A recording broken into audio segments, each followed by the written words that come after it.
Are you watching the new season of The Boys and don't know what all the Marie Moreau stuff is about? Well, you've come to the right place, because I'll be showing you how a happy-go-lucky teenager could go from this… Stop! That's the best one! Delete it, Marie, delete it! to this.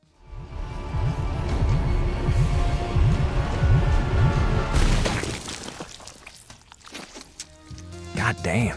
The story of Gen V is a sweet and yet shocking little spin-off of the popular satirical superhero parody The Boys. The setting is mostly on Godolkin University School of Crime Fighting, where superpowered students are groomed for careers as superheroes. Or more specifically, the students here are all made to compete for the university's top ranking, as well as a chance to join the famous superhero team known as the Seven. And of course there's Voight International, which owns the Seven. You'll be hearing about them a lot in this show. So, with that out of the way, let's dive right in. In the first episode of Season 1, the story begins with a young Marie Moreau playing innocently with their sister while their parents watch the speedster hero A-Train on the news. Suddenly, Marie feels a sharp pain and rushes to the bathroom. Feeling confused and frightened by what's happening to her body, she panics when she sees blood. And even worse, the blood begins to move on its own. Okay, looks like somebody's a bloodbender. In her terror, she loses control of her powers. When her mother bursts in, the floating blood lashes out, fatally injuring her. Moments later, her father rushes in too, only for Marie's panic to trigger another violent attack that kills them as well. Her sister arrives just in time to witness the horrific aftermath. Years later, Marie's now living in a supervised facility trying to build a better future. She anxiously waits to hear back from Godolkin University, or God-U for short. It's a prestigious school for young superheroes, or supes. While waiting, she practices controlling her blood-based powers, showing how far she's come since that tragic day. When she finally receives her acceptance letter, she's both excited and nervous as she prepares to start a new chapter. At the university, Marie meets her quirky roommate Emma, who can trick herself and runs a social media channel. Emma introduces her to campus life, including the competitive ranking system that determines who rises to superhero fame. They watch top students compete, including the immensely popular guy called Luke, whose overwhelming strength both impresses and unsettles Marie. Eager to prove herself, Marie tries to enroll in crime-fighting classes, but is ultimately rejected by Professor Richard, aka Brink, who teaches these classes. Things become even more complicated when Marie witnesses a troubled student being chased and captured, hinting at some really dark secrets within the school. Better watch out, Marie. Meanwhile, tensions build among the top-ranked students: Luke, Andre, Kate, and Jordan, as they deal with societal pressure, expectations, and personal struggles. Luke in particular is haunted by disturbing visions of his brother, which slowly begins to affect his mental state. Please help me. This gets even worse later on in the episode. In the meantime, Marie gets invited out to a party with the top-tier students. While she tries to connect with the others, chaos erupts when Andre accidentally causes a woman in the club to start bleeding uncontrollably. Despite her traumatic past resurfacing, Marie steps up and uses her powers to save the woman, earning admiration from those around her. However, the recognition is pretty short-lived. Professor Richard twists the narrative, blaming Marie for the incident instead of crediting her. So she gets expelled while the higher-ranking students are protected. It's very unfair. Feeling determined to fight for herself, Marie returns to confront the professor. Instead, she walks into something far worse. She finds Luke, who has fire powers, literally burning with rage as he kills Professor Richard.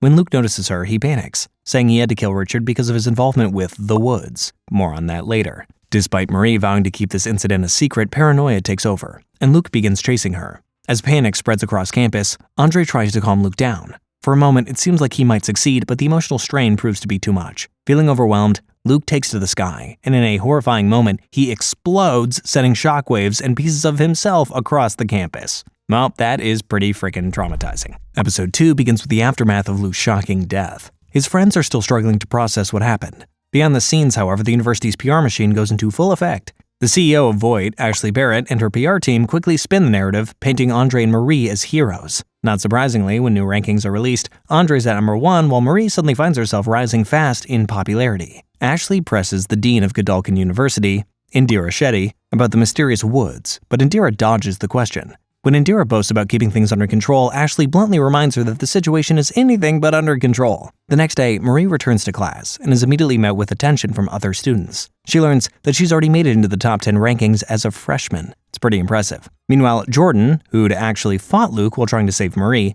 sits at 5th place. But there's a reason for this. You see, Jordan identifies as bigender, and their power allows them to switch between male and female. Additionally, the male form gives Jordan a lot of defensive strength, while the female form gives them offensive capabilities, like blasting destructive energy from their palms. But for the management at the university, a bigender student doesn't make for a great hero story. Anyway, Marie's newfound fame continues to grow. At the cafeteria, she's introduced to the university's social media director, who praises her and feeds in the narrative that she took Luke down by herself. She's quickly pushed into interviews and photo shoots, all carefully scripted to control her image. During this time, Andre and Kate are very suspicious about Luke's death. As they start digging deeper, Andre recalls Luke's final words about the woods and confides in Marie, asking for her help. But Marie refuses, because she's already been burned once and knows she doesn't have the same protection as the others. Elsewhere, tensions rise across campus.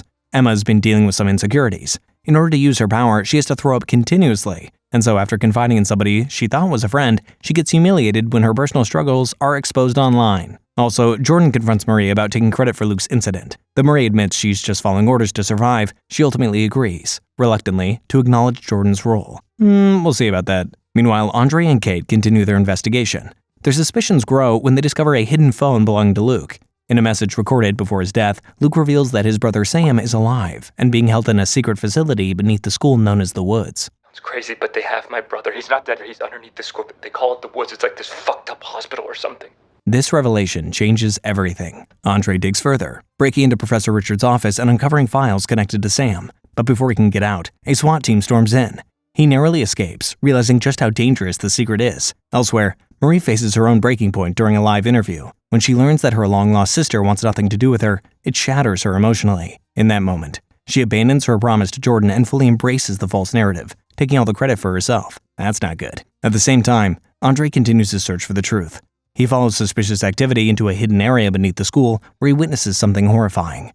A random cleaner gets killed for stumbling into the wrong place at the wrong time. Before Andre can escape, he's discovered. A guard disables his powers with a sonic weapon, leaving him helpless. That is, until Kate arrives. Using her telepathic powers, she forces the guards to turn on each other, thereby freeing Andre. But the strain overwhelms her, and she collapses, leaving both of them in a very tricky situation. Episode 3 begins with what looks to be a flashback. Luke appears in his brother Sam's cell, where Sam is violently lashing out at the walls. What do the walls do to deserve that? Trying to calm him down, Luke approaches carefully. For a brief moment, the two reconnect and move in for an embrace. But suddenly, a guard shoots Sam in the abdomen, sending him into a frenzy. Before things spiral completely out of control, Kate uses her mind control powers to force Sam to sleep, only for her to abruptly wake up, revealing that the entire sequence was just a dream. Back in reality, Kate strongly opposes Andre's plan to rescue Sam.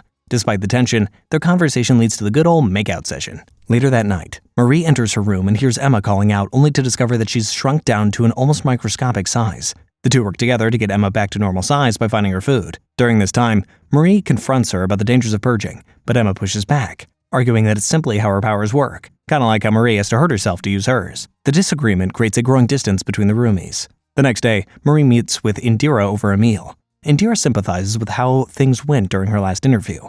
With her sister not wanting to do anything with her and all. Indira then invites Marie to attend an upcoming fundraiser, which she accepts. Meanwhile, during media training, Marie's performance is criticized by Andre's dad, and Andre is encouraged to step into a more prominent role. Later, Andre questions his superhero father, Polarity, about what it really means to be a hero, but doesn't get the answers he's looking for. Elsewhere, Justine, the girl who exposed Emma's secret online, starts apologizing about the whole thing. It sounds sincere until Emma realizes that the moment is actually being filmed by Justine's friend. You filming this? I want everyone to know how sorry I am. Yeah, there's no reality on reality TV. Things get worse for Emma when her mother shows up, pressuring her about her image and pushing her toward the fundraiser. As the fundraiser begins, tensions are high for everybody. Marie mingles with Indira but starts to realize she's being used more as a symbol than a person. As for Jordan, they struggle with their parents' expectations, while Andre links up with Emma to carry out a very risky mission. Now shrunk down to a tiny size, Emma sneaks into the hidden facility known as the Woods. When she finally reaches Sam, he initially believes she's just another hallucination. She manages to convince him that she's real and there to help, explaining that Luke wanted him freed. Though hesitant, Sam eventually trusts her and gives her the codes needed for escape. Back at the fundraiser, Marie has a tense moment with Jordan because she didn't give them credit during the interview. Marie begins to open up about her past, sharing the truth about how her powers first manifested and how much she hates herself for what happened to her parents. Kate responds by revealing her own traumatic story, and the moment creates a rare sense of understanding between the three students. Meanwhile, alarms suddenly blare inside the woods. Sam hides Emma and prepares for what's coming, but a guard storms in and electrocutes him. Thinking quickly, Emma leaps into the guard's ear and comes out through the other side. Ugh, that guard is done for. But before Emma can fully escape, two more guards rush into the room with weapons drawn. In episode 4, Indira Shetty and Dr. Cardoza, who work in the woods, inspect Sam's empty cell. Sam somehow managed to escape. Following a trail of bodies through the facility, they eventually find a small shoe near a drainage pipe, confirming that Emma was with Sam. Meanwhile, Andre, Marie, and Jordan track Emma using her GPS signal, only to find the device discarded and covered in blood. With no clear lead, they split up to search for more clues. Elsewhere, Emma wakes up at an abandoned drive-in beside Sam. He thanks her for freeing him and suggests they find his brother Luke, but Emma gently breaks the news that Luke is dead. The revelation sends Sam into a violent outburst before he collapses in grief. Although Emma tries to comfort him, Sam struggles to believe anybody will stay truly by his side for a long time. This dude has been through hell. Back on campus, a former God-U student with the ability to detect lies, Tech Knight, begins spinning a conspiracy theory about Luke's death for his show. He later confronts Indira, revealing he knows that Luke killed Brink to save his brother from a secret facility. While planning to pin the cover-up on a student, he pressures Indira for more information, while she warns him to leave the school's top students out of it. Andre, meanwhile, learns that his father has known about the woods all along, deepening his frustration and mistrust. While searching for Emma, Marie turns to Rufus, a psychic student who can read minds and wipe memories. But the encounter goes badly. She blacks out and regains consciousness in his room as he tries to take advantage of her. But thanks to Jordan's intervention, she fights her way out, leaving Rufus with an exploded crotch. Holy crap. As they leave, Jordan warns her that Tech Knight is on campus and he's not to be taken lightly. Tech Knight soon begins interrogating students, including Andre and his father, twisting their words to place blame for Luke's death. Andre refuses to go along with it and storms out mid-interview. At the same time, Sam's mental state starts taking a nosedive. Haunted by disturbing hallucinations, he's driven to hunt down Dr. Cardoza. Back at school, Tech Knight publicly interrogates Marie during a lecture, pushing her until she admits that she didn't face Luke alone and gives Jordan credit for helping. And the only reason I'm still alive is because Jordan Lee held him off long enough for me to get away. Feeling satisfied, he boasts about his ability to break people under pressure. What a jerk. He even decides to make Indira the scapegoat for Luke's death since the students have great potential. He blackmails Indira into accepting full responsibility. Behind the scenes, Indira confronts Tech Knight and forces him to back off by blackmailing him with embarrassing evidence about his sexual tendencies. This is in retaliation for Tech Knight's earlier threat to tell Voight leadership that Sam has escaped from the woods. With no choice, Tech Knight publicly drops the investigation and declares that there was no conspiracy. As night falls, Sam tracks down Dr. Cardoza and threatens his family. Just as things spiral out of control, Andre and the others arrive and try to stop him. The situation quickly devolves into a fight, with Sam overpowering them. Just when it seems like they can't hold him back, Emma intervenes by growing to giant size. She manages to restrain him, promising that they're there to help. The chaos settles and the episode ends with Marie waking up the next morning, lying beside Jordan after what must have been an emergency hanky-panky session. Who could have seen that coming? In the next episode, Andre, Kate, Marie, Jordan, and Emma wake up and quickly realize that they're all missing chunks of their memory from the previous night. Things get even weirder when Emma finds videos online, one showing Marie and Jordan kissing and another of Giant Emma going viral. None of them remember any of it. Suddenly, Sam appears before Marie and Emma, relieved to see them awake. The ladies immediately back away, not recognizing him. But Sam insists that they do know him and warns them that the school is dangerous. He then offers to help them figure out what's going on before leaving. Trying to piece things together, Kate suggests that Rufus might be responsible, especially after hearing Marie describe her earlier encounter with the perv. Meanwhile, Dr. Cardoza attempts to quit in light of everything happening, but Indira shuts that down immediately. When he proposes capturing Marie to use her in developing a virus to control superhumans, Indira refuses, making it clear that Marie has her own benefactor and is therefore off limits. Interesting. Back with the group, tensions rise as they discuss Rufus. Andre, clearly frustrated, storms off to confront him directly. In all the confusion, Jordan and Marie are still trying to navigate the awkwardness of their intimate encounter last night, even though they don't remember anything. When they spot Rufus with Indira, they decide to confront him. But Marie holds back until Indira leaves. They chase Rufus down, only to discover that they've caught the wrong person. Meanwhile, the real Rufus returns to his room where Andre is already waiting. Just as Andre starts pressing him for answers, Rufus uses his powers and Andre suddenly finds himself disoriented, standing in a fast food line instead of the room. What you did to the rest of us, and why, and maybe I'll consider not putting you to sleep for good. What a crazy ability. Later that night, Marie returns to her dorm and talks with Emma, who's quickly climbing the social ladder. A sweatshirt triggers Emma's memory, making her reconsider what Sam had said. At the same time, Sam is struggling with intense hallucinations. He sees twisted puppet-like versions of reality and violently fights them off before snapping back to normal and fleeing again. Convinced that Sam might be telling the truth, Emma decides to find him. Meanwhile, Marie discovers something alarming, a tracking device embedded near her collarbone. After removing it with her powers, she goes to warn Kate, suspecting something much bigger is going on and that Indira may be involved. But before she can act, Kate apologizes and wipes her memory again. Yeah, Kate was the one responsible for the memory wipes after all, it's not Rufus. Jordan later tries to talk to Marie about her feelings, but quickly realizes that Marie remembers nothing about their recent romantic situation.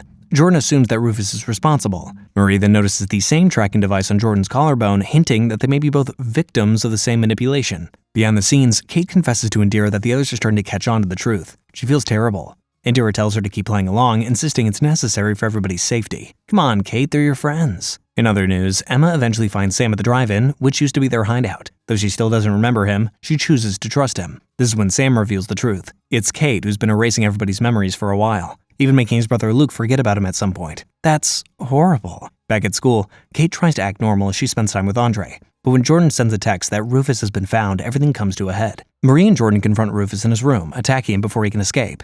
He insists he's innocent and going to wipe their memories. Just then, Emma calls Marie and confirms that Rufus isn't responsible. Before things can settle, Andre bursts in and violently attacks Rufus, nearly killing him in his rage.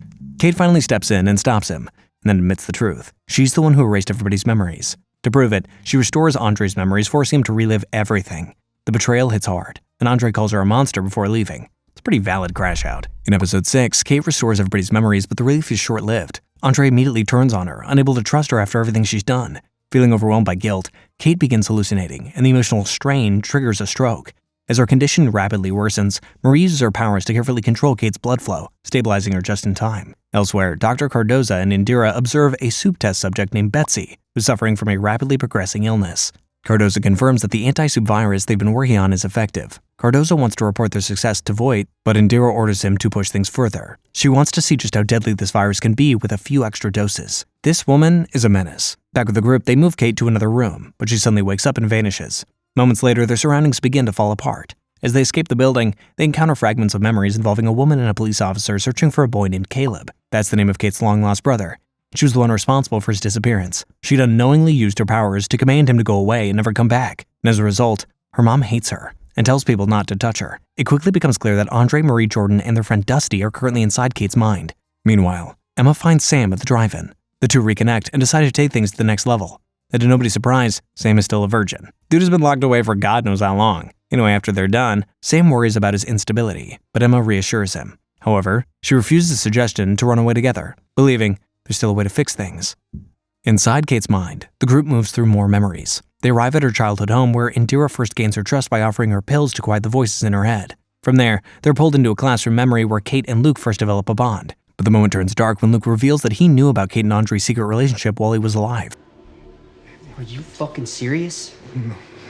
Was that real? She didn't make you do it, did she? This leads to an outburst by Luke that ends up injuring Dusty. In this memory world, the group realizes they can't use their powers to fight back. They continue through more memories, including a moment in Professor Richard's office where Jordan had a chance to intervene in Luke's downward spiral, but he chose not to. The truth becomes harder to ignore.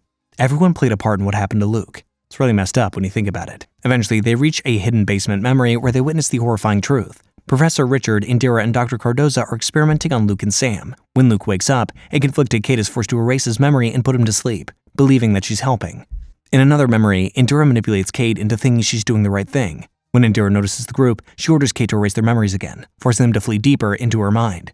They suddenly find themselves in Marie's childhood home, reliving the traumatic moment that changed her life. Marie confronts the painful memory of her sister blaming her, and in that moment, she realizes Kate has been lying, not just to them, but to herself. Finally, they come face to face with Kate. She offers them a way out, at the cost of leaving her behind in a vegetative state. But the group refuses to abandon her. Instead, they convince her to wake up and face everything together. With their support, Kate regains control and returns to consciousness. Just as they come back to reality, Emma arrives with Sam. The moment Sam sees Kate, he attacks her, furious over what she did to him and Luke. The others struggle to hold him back, while Emma pleads with him to stop. As tensions rise, they demand answers from Kate about what Indira is really planning. But Kate admits she doesn't know everything. In the final scene of the episode, Dr. Cardoza urgently contacts Indira to report that Betsy has died from the increased dosage. Rather than being alarmed, Indira is pleased. She gives the order to move forward with the next phase, making the virus contagious. Ooh, ma'am, you are sick. Episode 7 opens in the woods where a student named Andy, who's very sick from the anti-soup virus, stumbles into a room full of soups. Clearly, he's the guinea pig who's about to infect the other superhumans. Seeing how powerful the virus is, Indira orders Dr. Cardoza to take things even further and make the virus airborne. Not long after, she gets a call from Kate, who asks to meet. Indira tells her to wait at her home and confirms that she'll be taking her medication. Back at the school, Kate, who's able to hear people's thoughts, reveals the truth about Indira's plan to the others. Instead of uniting them, it only causes tension due to Kate's recent screw-up. Emotions run high, and the group begins to fracture. Jordan storms off, with Marie following close behind. While outside, the two decide their best move is to gather solid evidence against Indira and bring it to a politician named Victoria Newman. More on her later. Meanwhile, Emma tries to cover Sam's tracks by packing up his belongings and getting rid of anything that could prove he's escaped. She tells him to stay put in her room while she's gone for a short while. At the same time, Marie and Jordan sneak into Indira's office, where they find an article about the plane crash that killed her husband and daughter. For those who are unfamiliar with the boys, this was a plane crash that happened thanks to the superhero Homelander. It's pretty ironic, huh? Turns out Indira's family was killed in that plane crash, so yeah. This is all about revenge for Indira Shetty. Before Marie and Jordan can dig deeper, Dr. Cardoza stumbles in drunk and muttering angrily about Indira's true intentions to spread a virus. The two girls hide and overhear enough to piece together how messed up the situation truly is. Back at Emma's place, Sam hears noises outside and assumes Emma has returned. Instead, he finds a group of students who lure him out, convincing him to join them for games. After this, they lure him again to a party which turns out to be a political interview. On TV, Andre's dad, Polarity, suddenly collapses during the interview. He's suffering a serious seizure. Andre sees it happen and rushes to his father's side, getting him into an ambulance. But things only get worse when Polarity has another seizure, causing his magnetic powers to spiral out of control and injure the medical staff next to him. With Polarity out, Victoria Newman continues the interview in his stead. Newman is a controversial political figure and vice president-elect. She's speaking about unity between humans and soups. Outside the venue, Marie and Jordan arrive, hoping to speak with her, but security is pretty tight. Thinking quickly, Jordan creates a distraction, allowing Marie to slip inside. As tensions rise, the crowd turns hostile, and the situation quickly evolves into a chaotic protest by the soups. Although Sam doesn't really know what the protest is about, he's just glad to be among soups just like him. Amid the confusion, Marie manages to reach Newman and spills the tea about the anti-soup virus. Newman, who's also a soup with similar blood powers like Marie's, vows to handle the situation. What does that mean? That means I got it from here, Marie, okay? You can go back to being a student. What? At the same time, Emma finds Sam in the crowd and pulls him away to somewhere safe. Back at Indira's house, Kate is already waiting for her, this time without her gloves. Keep in mind that one touch is all it takes for Kate to mind control anybody. Indira urges her to take her medication, but Kate refuses, revealing that the pills were only dulling her mind. She confronts Indira for using her like a pawn. Indira tries to reassure her, claiming she has a plan for the two of them to escape everything and start over, insisting that she truly cares about Kate. Before anything else can happen, Marie, Jordan, Emma, and Sam arrive at Indira's place. Kate wastes no time. She uses her powers to force Indira to confess her plan to wipe out all the soups. Then, without hesitation, Kate compels her to pick up a knife and slit her own throat. As Marie tries to step in and save her, Kate stops her, preventing her from using her powers. And so, Indira bleeds out and dies on the spot. Yeesh. Elsewhere, Newman meets with Dr. Cardoza and takes possession of the virus he made. She praises his work, and then immediately kills him using her powers to make his head explode. It's probably the scariest ability you'll see in the show. With that, she ensures that nobody else alive can recreate what he made. In the last episode of Season 1, the group is dealing with the aftermath of Indira Shetty's death. Kate is overwhelmed by the flood of thoughts and judgment coming from Marie, Emma, and Jordan. The only one who seems to understand her is Sam, who believes that she did the right thing. Marie is furious that Kate killed Indira, but Kate insists that she did it all for them, and even suggests that they'll eventually see her as a hero. Sam agrees and fully sides with Kate in her mission to free the soups of the woods. Emma tries to pull Sam away from Kate, but he refuses to listen. Jordan attempts to stop them, but Marie holds them back, knowing Sam is too powerful to confront head-on. Instead, Marie, Jordan, and Emma decide they'll have to stop them another way. Meanwhile, Andre is at Voight Tower, learning that his father's condition is worsening due to brain damage. As he processes this, Ashley Barrett meets with the university's board. She's already thinking ahead about which students could be elevated to the prestigious superhero team known as the Seven. Down in the woods, Kate and Sam put their plan into action. Sam brutally kills one guard, while Kate uses her powers to force another to unlock the cells. The captives are finally freed. As Sam walks through the facility, he's haunted by hallucinations of his brother Luke, who tries to stop him from going down a dark path, all to no avail. Kate and Sam soon discover the body of Andy, a victim of the virus experiments.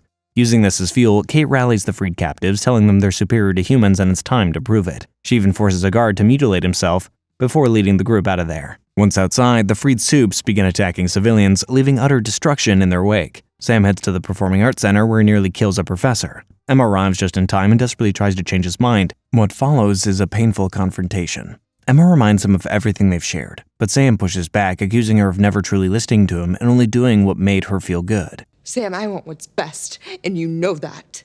You want what is best for you.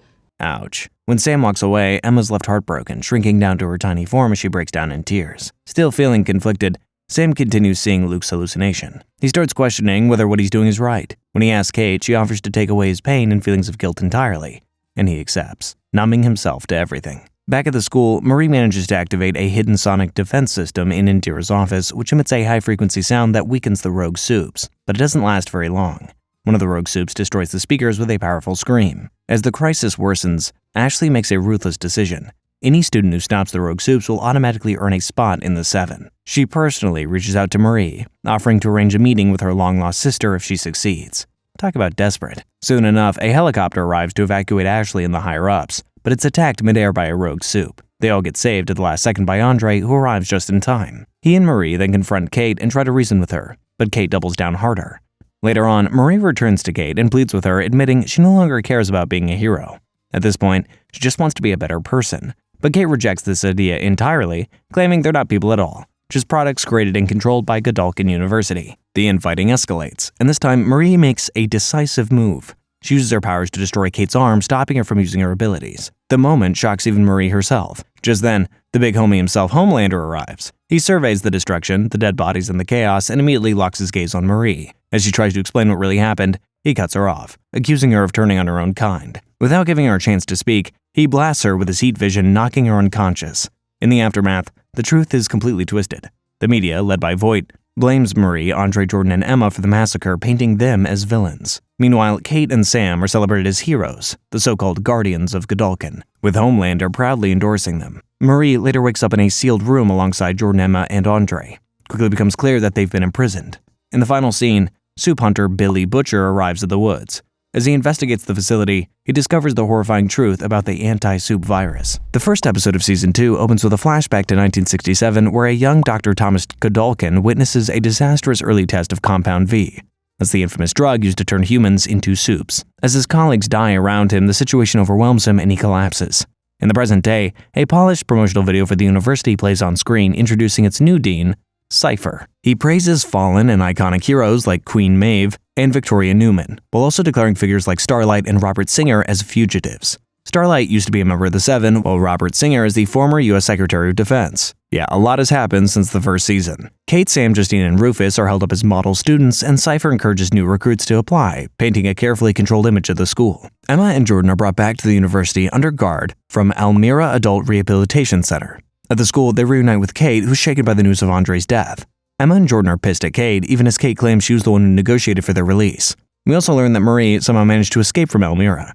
A Voight PR representative named Stacy offers Jordan and Emma a deal: return to school, act normal, and help control the narrative in exchange for their freedom. Reluctantly, they agree. During orientation, Dean Cypher openly pushes an anti-human agenda, earning loud approval from the soup students. His speech raises red flags from Emma and Jordan, who privately admit they don't trust him. Kate later confronts Cypher about Andre's death, but he refuses to give her answers. When she tries to use her powers on him, he shuts her down by almost shoving her hand into a blender. Ooh, damn. Before she leaves, he orders her to track down Marie. And speak of the devil, Marie is on the run, living in a rundown motel while searching for her sister, Annabeth. When she later steps in to stop a group of men harassing some pro-Starlight protesters, she kills them, but keeps her identity hidden. Unfortunately, this draws the attention of Dognot, a soup bounty hunter who's hunting her down. Back at the university, Emma visits Andre's father to break the news about Andre. Turns out he already knows about his son's death, but is too broken to fight back. He urges Emma to leave the school and forget everything. Emma tells him that Cypher, the dean of Godolkin, was also at Elmira. Before leaving, she urges him not to give up on getting justice for his son. At a party on campus, things feel tense beneath the surface. Emma confronts Sam about everything that's happened and tells him about Andre's death. The news overwhelms him, and in a panic, he asks Kate if they were responsible. To help him cope, Kate uses her powers to ease his mind. As for Emma, the tense moment with Sam makes her break down emotionally and she shrinks down in size. Elsewhere, Marie is tracked down by Dognot, and the two finally clash. Just as things escalate, Starlight steps in and takes him down, saving Marie. She warns Marie that Voight is actively hunting her and suggests she take the deal to return to the university. Starlight also reveals that she's investigating something called Project Odessa and asks for Marie's help, but Marie refuses. She's tired of being used and doesn't want to become a pawn in someone else's war. But I can't get pulled into this shit again. I just want to find my sister.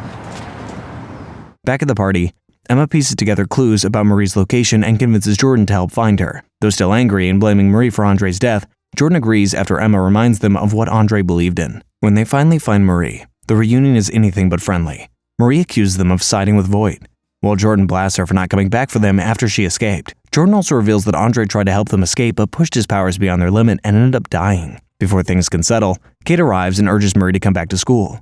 The tension explodes when Kate reads Marie's mind and discovers her recent meeting with Starlight. She tries to use her powers on Marie, but Jordan intervenes, blasting her away. Kate crashes violently into an electrical unit, suffering a critical head injury. Marie rushes to save her, trying to use her powers without direct contact, but it's not enough. Jordan stops her from getting closer and Kate is left to die there on the ground. In the next episode, Emma pushes Marie to record a video announcing her return to the Godolkin University, framing it as the safest place for her to be. The next day, the video spreads across campus, and Marie is summoned to meet Dean Cypher. He gives her a cold, half-hearted welcome and explains that Andre's death was inevitable due to a neurological condition worsened by using his powers. Apparently, his father Polarity had the same condition. He also reveals that Kate survived her injuries and is recovering in the hospital. Uh-oh. As news of the attack on Kate circulates, many students begin claiming that Supes are under attack. Emma, growing more desperate, suggests that they go to the hospital and kill Kate before she can expose them. Jordan immediately rejects the idea, but Marie finds herself conflicted. At the hospital, Kate lies in recovery when Sam arrives, trying to piece together what happened.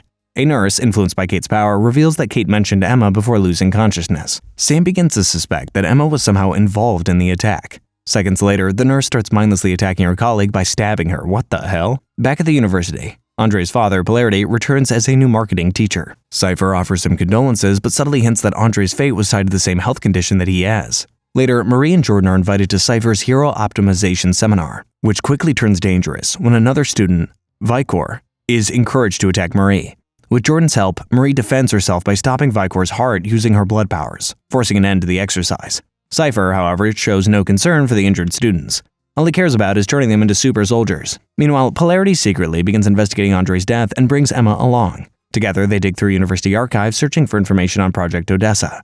Under the influence of what she thinks is Xanax, Emma manages to gain access to restricted files and discovers a hidden section. There, she finds a file connected to Marie, including a photo of her as a baby, before the drugs cause her to lose control and grow to a massive size. Moments later, Sam confronts Emma. She didn't deserve that. Wake the up. She's the reason we got locked up.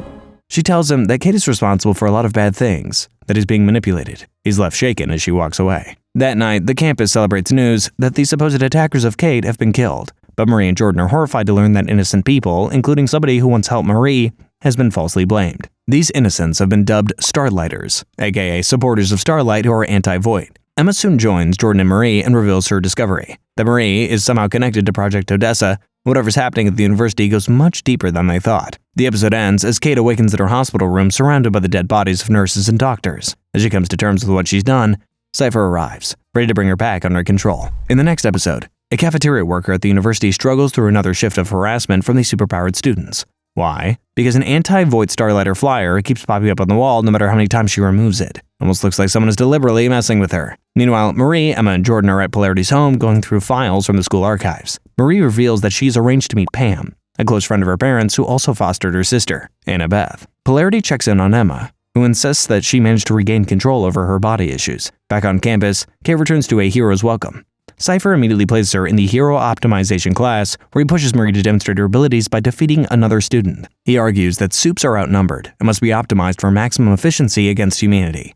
In private, he pressures Marie to use her blood powers without cutting herself in the process. Elsewhere, Sam begins spiraling again. He starts hearing voices and his new girlfriend Justine breaks up with him. Elsewhere, Jordan tells Marie that Cypher seems to be grooming her as a chosen one for Voight's agenda. But Marie is more focused on their romantic relationship and tries to clarify things between them. She admits that Jordan is the first person she's ever slept with. Jordan's caught off guard by this, and he leaves. It's pretty awkward. Later on, Marie meets Pam, but the reunion is uncomfortable. Pam reveals that Marie was conceived via IVF at Godolkin Hospital, while Annabeth was born naturally later. Marie then discovers a photo showing Cypher holding her as a baby, and Pam confirms he was her doctor, known to her as Dr. Gold. Marie also finds signs that Annabeth has recently been in the house, and she confronts Pam. Pam admits Annabeth still blames Marie for their parents' death and doesn't want to see her. For once, Marie pushes back, insisting she was only a child who had no control over her power at the time, that she was drugged with Compound V without her consent. In other words, her parents do share some blame, despite what happened to them. Facts. She then leaves after urging Pam to tell Annabeth the truth,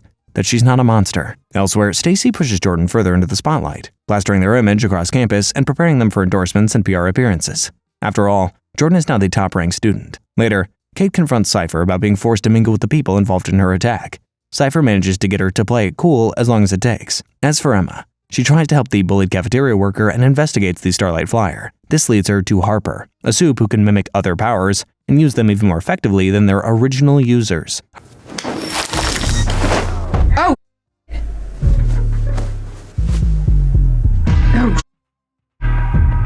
Harper begs Emma not to expose her, and Emma agrees. Meanwhile, Sam again pleads with Kate for help with his hallucinations, but she refuses to use her power on him. He snaps and starts wrecking the dorms until Jordan steps in, calming him by smoking with him and distracting him with childhood TV shows. Emma later approaches Harper and her roommate Allie, asking to join their activist movement.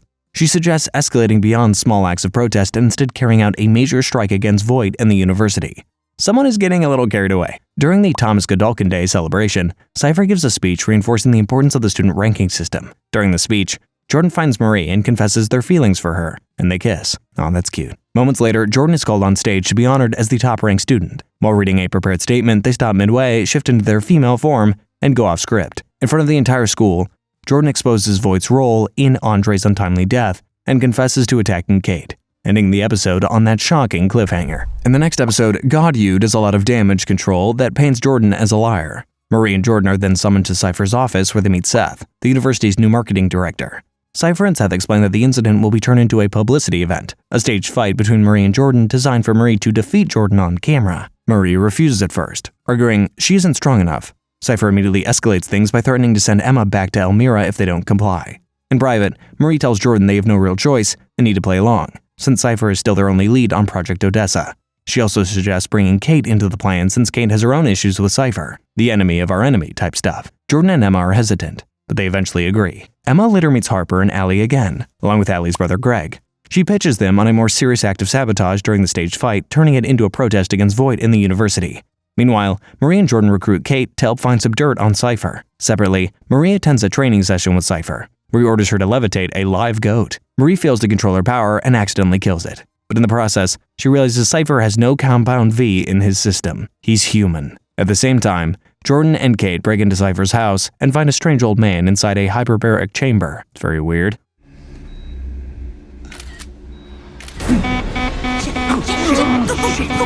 When the group meets up, Marie suggests that Kate should try to use her mind control on Cypher, but Kate admits she no longer has full control of her ability after Jordan's attack. Cypher, having already seen the break-in on surveillance, calls Kate in. Marie then adjusts the plan. Kate will meet Cypher before the fight with Jordan and try to get him to confess his secret about being a human on a secret recording. Emma volunteers to sneak a camera into Cypher's viewing booth at the arena. As the fight approaches, Jordan walks into a hostile crowd and is loudly booed. When the two students get into the ring, Marie leans in and kisses Jordan, which shocks the audience. But Cypher's already ahead of them. He reveals he knew about Kate's mission, then disables Kate's setup and mocks her attempt. And he also reveals that the old man at his house is actually his dad. Then he uses his powers to take control of Jordan, forcing them to attack Marie. Wow, so not really a regular human after all. Anyway, Marie responds by lifting Jordan into the air with her blood control, holding them suspended. Feeling impressed rather than angered, Cypher watches as Marie finally pushes into her full potential, then releases control over Jordan. Thankfully, nobody has to explode today. In episode 5, a flashback reveals that about a month earlier, Cypher was personally taking care of the mysterious man inside the hyperbaric chamber. Then a hyper-intelligent member of the Seven, Sister Sage, showed up. It appeared that she was not only working with Cypher on a secret operation, but was also romantically involved with him. Back in the present, Jordan confides in Marie about what it felt like when Cypher controlled them like a puppet during their fight. They explain that they experienced everything in real time and genuinely believed Marie was going to kill them.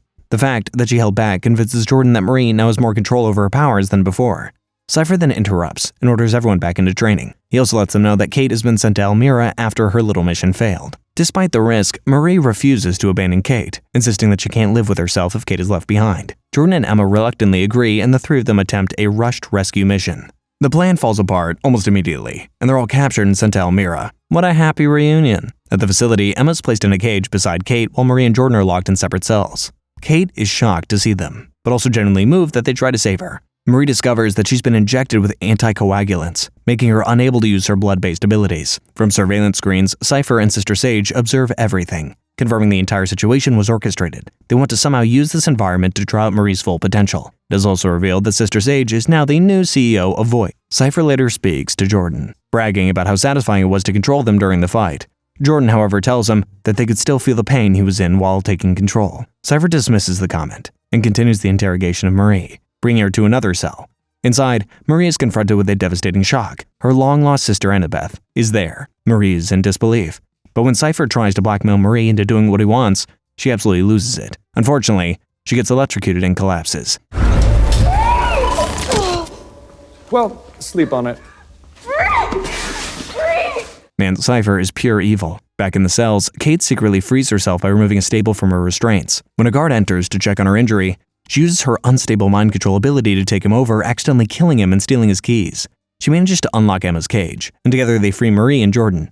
Marie, however, insists they must find Annabeth before escaping. As they move deeper into Elmira, they notice an unsettling lack of resistance, and Jordan begins to suspect this entire escape might be part of Cypher's plan. Elsewhere, Sam returns home by force, breaking down the door after finding no response. His parents are shocked to see him alive, having been told by Voight many years ago that he had died. His father's relieved, but his mother's overwhelmed with guilt and fear. She explains that Voight had told them he was dead and dismissed later reports of his survival as misinformation. When Sam sees her on the phone, he panics, fearing she's calling Voight or Godolkin to report him. In his fear, he lashes out and accidentally injures his father with his powers. Though his father survives, the moment forces a painful conversation. Sam's mother admits that she gave him Compound V as a child, hoping it would protect him from the same inherited mental illness that affected her brother. Sam realizes his mental condition is not a result of Compound V, as he had imagined. It's actually tied to his family genes. Well, that's some closure. Marie and the others finally reach Annabeth's cell and are devastated to find her already dead with her throat slit. Overcome with grief, Marie unleashes her powers in a desperate attempt to save her.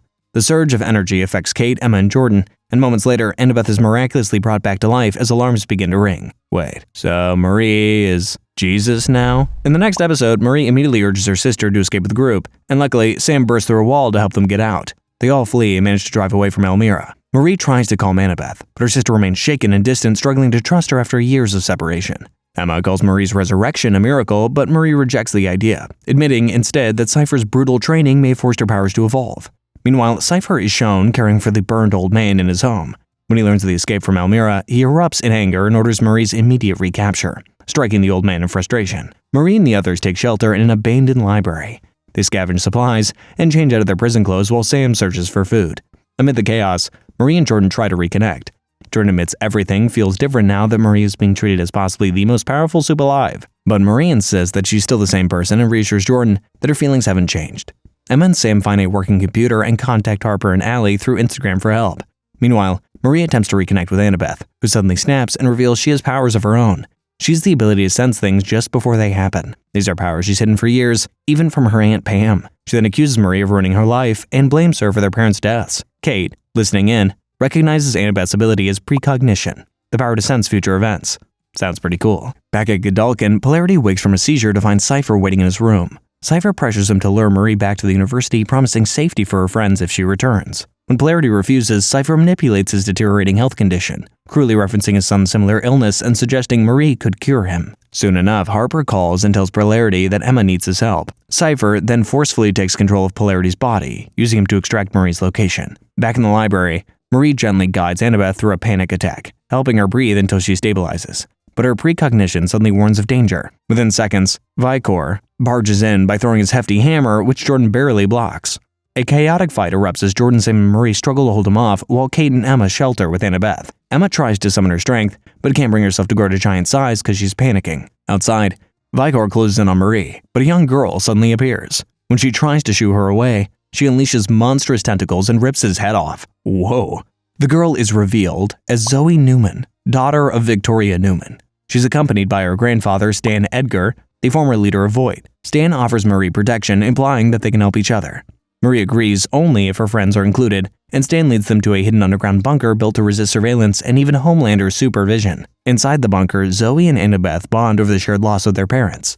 Elsewhere, Emma and Sam reconcile their differences, with Sam apologizing for his past actions and explaining why he's trying to do better on new medication. He's even suggesting a fresh start, which Emma isn't really ready for. Stan prepares food for the group while explaining the deeper truth. Turns out Project Odessa wasn't Cypher's invention, it was Thomas Godolkin's invention. The project originated at Godolkin University as an attempt to create god-tier soups. The project failed for the most part, but succeeded twice, once with Marie and once with Homelander. Marie's disturbed by the comparison to Homelander, but Stan insists that she's different. She has empathy, something Homelander obviously lacks. Jordan, however, is unsettled by how close the parallel still feels. Stan then reveals Cypher's true goal. It's not control that he wants, but supremacy. He's trying to build a world ruled only by the strongest soups. Stan also admits he won't shut down Odessa after Marie's birth, but Cypher must have rebuilt the research, and only Thomas Godolkin, who presumably died in a fire in the 60s, knows how to stop god-tier soups like Homelander. Kate adds another disturbing detail, that Cypher is holding a burned man prisoner, possibly Thomas Godolkin himself. Stan realizes this could change everything, since Godolkin's knowledge might be key to controlling soups entirely. That night, Marie and Jordan share an intimate moment, reaffirming their bond. Jordan promises to stay with her no matter what she becomes. But later, Marie slips out of the bunker. Kate follows as well, asking Marie to help fix her unstable powers and her damaged mind the same way she healed Annabeth, offering to help take down Cypher in return. Marie refuses, but Kate follows her anyway.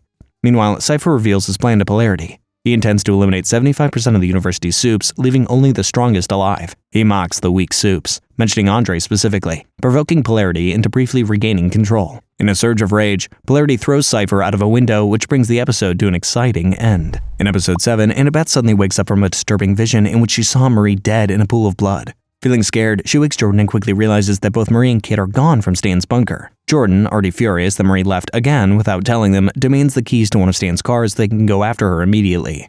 Meanwhile, Marie and Kate arrive at Cypher's house. Kate immediately begs Marie to heal her and restore her powers, insisting that she can't be of help in her current state. Marie refuses, admitting she still doesn't trust Kate after everything that happened at God U. Kate promises she won't use her powers on them again, but Marie stays cautious. As they search the house, they find it in disarray. The hyperbaric chamber is empty, and Cypher's nowhere to be found. Instead, they come across Polarity. Elsewhere, Cypher is deep inside Godolkin University's training facility, where he's secretly keeping Dr. Godolkin alive in a hidden chamber. He spirals into obsession and rage, starts brutally striking the weakened Dr. Godolkin in frustration. At his lowest point, Cypher considers ending everything by killing Dr. Godolkin, but then he notices Marie on CCTV roaming around his home. That sight snaps him back into focus, and he locks in on whatever twisted plan he has. At the house, Marie tells Polarity about her encounter with Stan Edgar and the revelation that Godolkin may still be alive. During their conversation, Polarity suffers another severe seizure. Thankfully, Marie uses her blood manipulation to stabilize him, and everybody's shocked, she fully heals his condition. When it ends, Polarity is no longer trembling. All of his neurological symptoms are gone. It's unbelievable. I wonder how Kate feels about being left out of the miracle bonanza. Meanwhile, Sam arrives at God U with a tiny-sized Emma hidden in his pocket. They sneak onto campus and meet Greg, and Emma asks him to help locate Marie. So they all split up to search. Marie, Kate, and Polarity eventually arrive at God U while tracking Cypher. Polarity suggests that Marie should heal Kate to strengthen their chances, but Marie refuses again, still holding Kate responsible for Andre's death. Before they can act further, Cypher contacts Marie, taunting her and instructing her to come to the training room where he's hiding with Dr. Godolkin. As they head there, Jordan and Annabeth arrive at the university, and Annabeth is still seeing those scary visions of her sister. In a rare honest moment, Sam admits he feels jealous of Emma's connection with Greg. Emma first brushes him off, but they eventually share an understanding about how far they've both come emotionally. Later on, everyone runs into Marie outside the training facility and they're trying to stop her from going inside due to Annabeth's terrible predictions. But Marie remains stubborn as ever. Before it happened with Mom and Dad, I had a nightmare. I saw them. I saw them dying and dead in a pool of blood. Inside the facility, Marie finds Dr. Godolkin barely alive, his condition rapidly failing. In the training room, Polarity faces off against Cypher. Soon enough, Jordan, Sam, and Greg also join them, but Cypher counters by using his telepathic control to turn them against Polarity, forcing them into a brutal friendly fire. Elsewhere, Marie kneels beside Dr. Godolkin and uses her blood manipulation to restore his body. At that exact moment, Cypher collapses in pain, screaming as his connection to Dr. Godolkin is severed. Godolkin's eyes open. Emma and Kate rush in just as Godolkin rises, revealing the truth. Turns out, Cypher was never the mastermind. He was being controlled. In the training room, Cypher cries out that he is nothing more than a puppet whose real identity is Doug. He claims Godolkin created and controlled him all along. Kate realizes with horror that Cypher and Godolkin are not separate at all. They are one and the same. Holy plot twist. As the truth settles, Kate and Emma quickly grab Marie and flee as Godolkin steps out into the open, now fully restored. Godolkin calmly walks onto campus and encounters a frat pledge with the ability to turn his feet into hands. With effortless control, he takes over the students' minds and forces them to kill himself. The pledge collapses, and Godolkin simply walks away, looking for the next soup weakling to exterminate. Jeez. The last episode of Season 2 opens with a flashback to 1967. It shows Dr. Godolkin and several scientists trapped inside the burning laboratory. As the fire closes in, Godolkin injects himself with an experimental strain of Compound V. The injection grants him enhanced strength and effectively halts his aging. Back in the present, Doug, formerly known as Cypher, reveals the truth about his relationship with Godolkin. He explains that he was never truly his partner. He was blackmailed and controlled, forced into servitude while Godolkin manipulated everything from the shadows. As Doug weakens, Polarity urges Marie to heal him, but she admits she's already exhausted her powers restoring Godolkin earlier. With no other option, Polarity decides to take Doug to a doctor. Meanwhile, Godolkin is finally free after decades of imprisonment. He indulges in food, alcohol, and even sleeps with Sister Sage. Over dinner, he praises her intellect and confirms that she was instrumental in his revival, calling her the only person capable of matching his mind. Sage, however, grows uneasy as Godolkin announces his intention to meet the God U students himself. She warns him that their larger plan to dismantle Homelander's rule isn't ready yet, but Godolkin dismisses her concerns entirely, intoxicated by his own power. During the ride to the doctor, Polarity learns that Doug has no remaining family or allies. The two share a quiet conversation about Andre, and Doug recalls how Andre's defiance once frustrated Godolkin. Their moment is cut short when fake Black Noir ambushes them, killing Doug instantly and abducting Polarity. Back at Godolkin University, Marie is shaken by everything she's learned. Realizing she was engineered as part of a controlled experiment, designed to be a god-tier soup like Homelander, she begins questioning her own identity and purpose. Emma and Kate try to reassure her, reminding her that her choices define her, not her origins. In a moment of reconciliation, Marie uses her powers to fully repair Kate's damaged brain, thereby restoring full control of her abilities. At the same time, Godolkin invites all students to an advanced seminar, claiming the student ranking system has been reset. Sensing danger, Marie and the others try to warn the campus. Marie even uploads a video urging students not to attend, but curiosity and ambition still draw many into the trap. Once inside the seminar room, Godolkin drops all pretenses. He berates the students as weak, calling them failures unworthy of survival. Sister Sage becomes increasingly uneasy when she receives a call from Homelander, but she declines it. Godolkin ignores her warnings, uses his psychic abilities to turn the students against one another, forcing them into violent conflict. Sage tries to stop him, reminding him of their shared goal of destabilizing Voight and supplanting Homelander, but Godolkin has abandoned that vision. Now he only wants control over Marie, believing she's the key to reaching Homelander himself. After everything we've been through, all the obstacles we have overcome, I want to do this together. Meanwhile, fake Black Noir holds Polarity captive in a hidden facility. When Sister Sage arrives, she realizes Noir is no longer under Godolkin's influence and that Polarity's death would no longer serve their goal. She then frees Polarity, who immediately heads back to find Godolkin. Something tells me that Sister Sage just wanted someone to stop Godolkin. At the training room, Godolkin has been using his mind control powers to turn the students against each other. After a while, Marie shows up to personally deal with Godolkin. As expected, Godolkin turns the students on Marie. A full-scale battle breaks out. At some point, Marie's able to get her friends into the fight using the very unique ability of one of the students. Yeah, our heroes make a grand entrance into the fight through somebody's butt. Ew. Anyway, Godolkin eventually seizes control of Marie's mind and forces her to turn on her own team. Thankfully, Polarity arrives just in time. Together, he and Marie combine their abilities in a final desperate effort, and Marie uses her blood powers to kill Godolkin. After that, Polarity instructs the surviving soups to leave before Voight's cleanup teams arrive. Marie, Annabeth, Sam, Kate, Jordan, and Emma escape toward Stan Edgar's safe house, emotionally drained but finally free.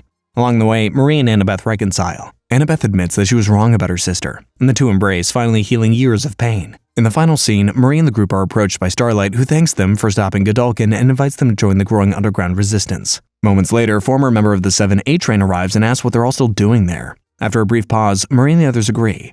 They will join the fight against Homelander and Voight. And that is the entire story of Gen V. With no more seasons in the works, it looks like the spin-off story will be concluded in the final season of The Boys. Thanks so much for watching. Anyway, feel free to click the link on the screen to watch another one of my videos. See ya.